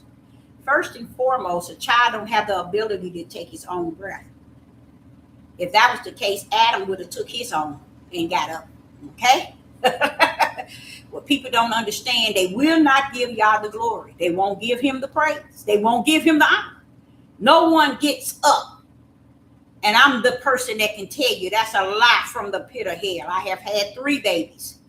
No, you have to get the breath of life. You have to recognize first who owns the breath, who gives it, and who takes it away. Yah is one that gives the individual the breath. He is the one that take it away. Blessed be the name of the Most High Yah. But there are people that refuse to give Yah that type of glory. You know why? It's going back to what I was saying earlier. The word and the power. You see, it's the word and the power. And I look back over my life, and it's a living testimony that can help many. Okay? One says that the breath is not blown into a newborn. One, it's supposed to be once they got one, they come out of the womb, they are forced. Now, where the force come from? What gives a child the ability, the force to receive life? Somebody need to talk to me. What we do when we say things like that, we strip the Father, the Creator, of what he is and what he was and what he has always been. You need to go back to the beginning. And if Adam was formed, Adam didn't get up, did he? He was formed by the mighty right hand of the Father, but Adam didn't get up. Adam remained in that dirt, formed, but he didn't get up. That right there is showing you how you can miss the beginning and try to talk the end and be so far from it. Stand down. Breath of life can be given. Breath of life is taken away. Blessed be the name of the one that created the beginning to the end. We got to stop trying to rip everything from the Father. It's no way in the world a child got the strength to take a breath. It's no such thing. If that's the case, Adam, I know Adam probably would say, well, wait a minute, Deborah, I laid down. I couldn't get up. If that was the case, then what's the sense of the Creator having the breath of life and also takes the breath of life? He takes what he gives. You cannot get it yourself. Okay? Ain't no force to no baby. Okay? If that was the case, it would override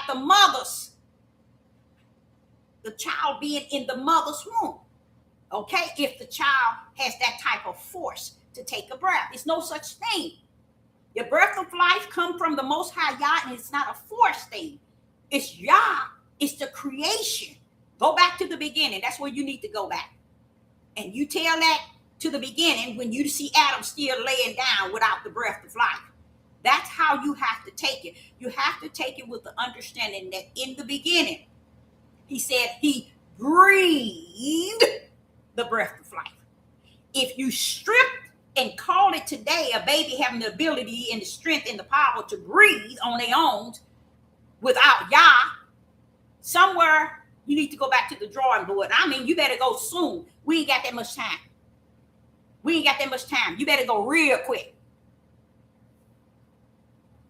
You better go. You better go back to the altar, and I mean way back to the beginning in Genesis, and pull on up. Because if you ever tell somebody that we are born on our own strength to breathe on our own, something wrong. Okay, so I'm just gonna cut that off short right there. It was Adam. Let me back you out because you ain't hearing. It ain't nothing you said, and you ain't hearing.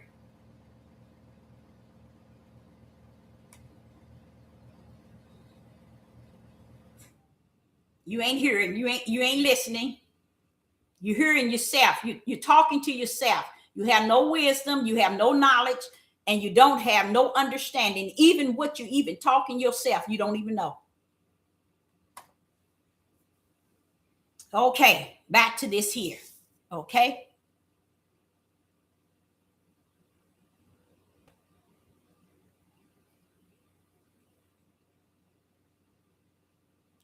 Do you know we live on giants? Someone says in the other one, do you know that we live on giants? Okay.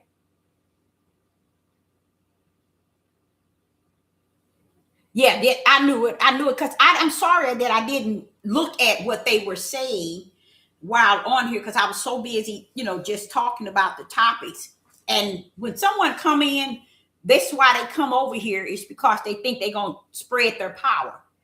But you have to know how to address them because they think they can tell you something and they still in the world. Now, what that person just got you speaking on was things that's talking about the world.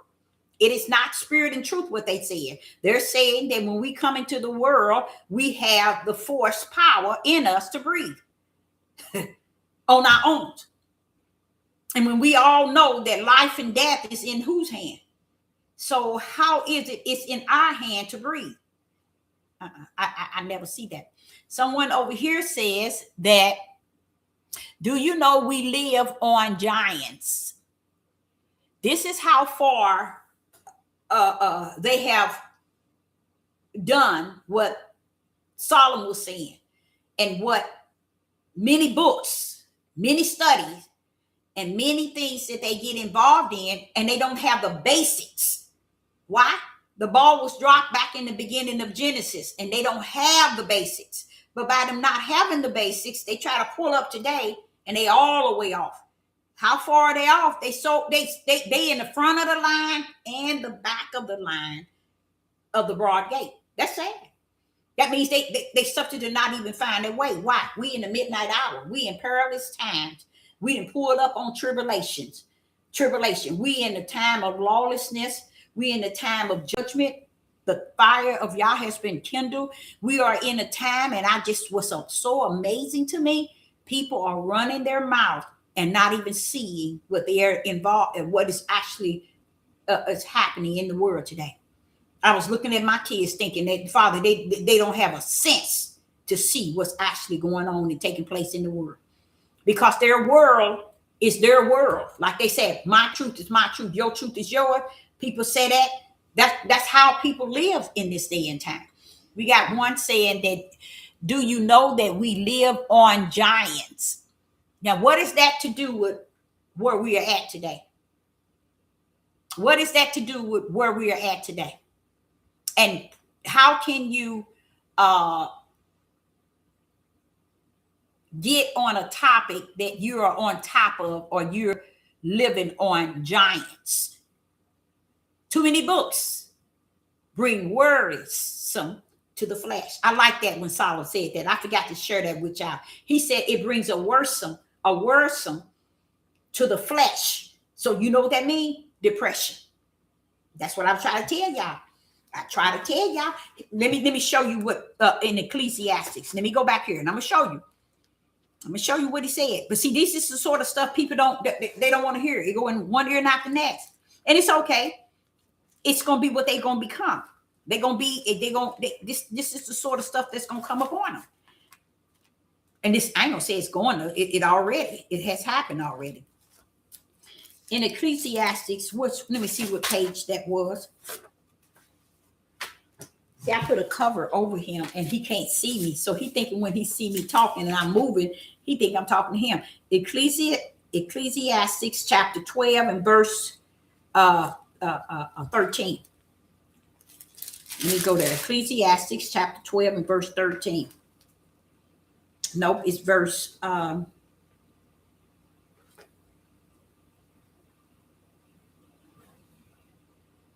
it's verse 12. Ecclesiastes chapter 12 and verse 12. And further, be these, my son, be admonished of making many books. He's letting you know, don't go around making many books.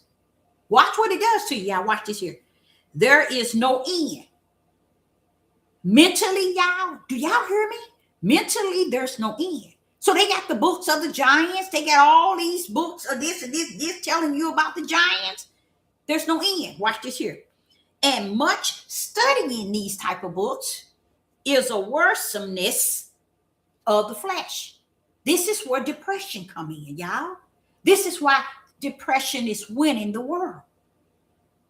Because people are reading up on so much trash that has nothing to do with their spirit being disturbed by their own flesh. We're caught up in giants.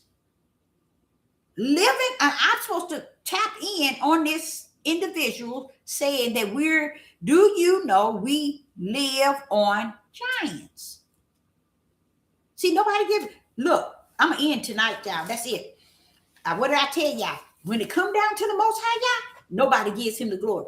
Nobody gives him the praise. We got one telling us that the child is forced to breathe. It's not that he's being blown. He's got his own machine, his system that he can bring his own breath. Well, tell me, who's over life and death then? See, y'all can't even make it make sense. Who's over life and death if we got it all on our own? I wonder why Adam's laying down. I wonder why Adam is laying down. I wonder why Adam laid down until the breath of life was blown in him. It says blown into him. It says blown into him. I wonder why didn't Adam just get up when he was born? You see? It's messed up, y'all. People are messed up. And it's no trying to teach them, reason with them, communicate with them because they're gone. They're gone. And this is the same reason I told y'all. I keep telling y'all, people don't give y'all no credit for nothing. Anytime somebody tell you the life is that child got that strength and that power to bring her own life, I guess she got her own strength and power to pull up her own death too, huh? Because the same one to give life is the same one take it back. It belongs to him. So I, Sister Deborah, say I appreciate each and every last one of y'all in the live chat. And I say, I hope you got something out of it. Because there's those that comes and those that goes. They'll never, ever, ever get anything out of it. Because they come in just to go out. And a lot of times, I'm going to tell y'all, when people come in typing into your live stream like that, that is people who are lost 100. They're trying to find their way. And they never will. That's why they end on to a page where no one else would allow them to come on. They'll come on this page and sneak in like they're in agreement and then start doing their own sermon. While you teaching and while you speaking, they doing their own thing. Then they end up drawing those that are listening into what they say. This is how they do it. But those are lost spirits. Those are lost spirits of individuals who have lost their way and can't find their way. They can't find their way because they lost in themselves. They self-understanding, their self-wisdom, their self-interpretation. All of this is flesh. All of this is a person that don't know that your flesh and you got your spirit. Okay? You keep giving this credit to this flesh like you got all the power to do this and do that. If he snapped your breath away and you on the ground, I ask you, won't you get up? Since you got the power to breathe on your own. Hello. So our Sister Deborah say, I appreciate each and every last one of you all tuning in. And I want to let you know I will be back. And we do have the spiritual phone counseling at work. Okay. And it is Monday through Sunday. Let's say Sunday through Thursday, 8 a.m. through 12 a.m. Okay. And the number I will put down in the description box. Okay.